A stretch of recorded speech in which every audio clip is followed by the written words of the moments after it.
Bayangkan teman-teman sekalian, kalau kita udah semakin tua, anggap aja udah 40 tahun ke atas ya, apa yang terjadi dengan tulang kita? Makin kuat atau makin lemah? Jawabannya adalah makin lemah. Bisa karena apa? Bisa karena tua? Bisa. Bisa karena menopause, misalnya wanita nanti udah masuk ke 50. Bisa. Bisa karena kurang protein atau kolagen? Bisa juga. Bisa kurang paparan sinar matahari? Bisa juga. Tapi kalau kita buat satu investigasi, penyebab daripada makanya kenapa kita mengalami penurunan kekuatan tulang disebabkan karena kehilangan massa otot.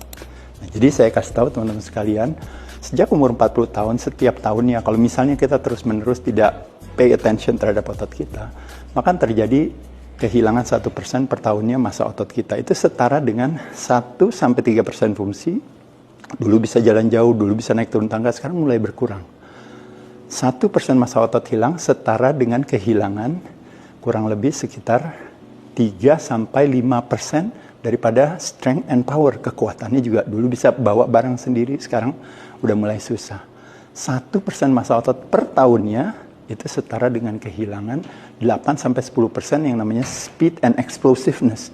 Makanya kenapa orang tua makin melambat, slow motion. Ya teman-teman sekalian. Nah, jadi di situ kita bisa melihat terjadinya ketika otot kita berkurang, pada saat itu akhirnya berpengaruh kepada tulang. Nah, jadi kesimpulan dari cerita ini sebenarnya cuma mengatakan adalah bahwa ternyata permasalahan tulang adalah permasalahan otot. Jadi, osteopenia, tahap awal sebelum terjadinya osteoporosis dan sebagainya, itu diawali disebabkan karena terjadi yang namanya sarkopenia. Sarkopenia adalah apa? Kelaparan akan daging, bahasa Latinnya, di mana terjadinya orang semakin menua, ototnya semakin mengecil, sehingga akhirnya tulangnya semakin lemah. Tulangnya semakin lemah, geraknya makin gimana teman-teman sekalian? Makin banyak apa makin dikit? Jawabannya semakin dikit. Kalau geraknya makin dikit, berarti apa yang terjadi?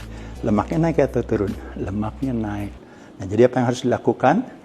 Osteosarcopenia obesity, permasalahan kesehatan di Indonesia yang difitnah adalah obesitasnya, dianggap sebagai penyebab daripada berbagai penyakit yang berhubungan dengan jantung dan pembuluh darah.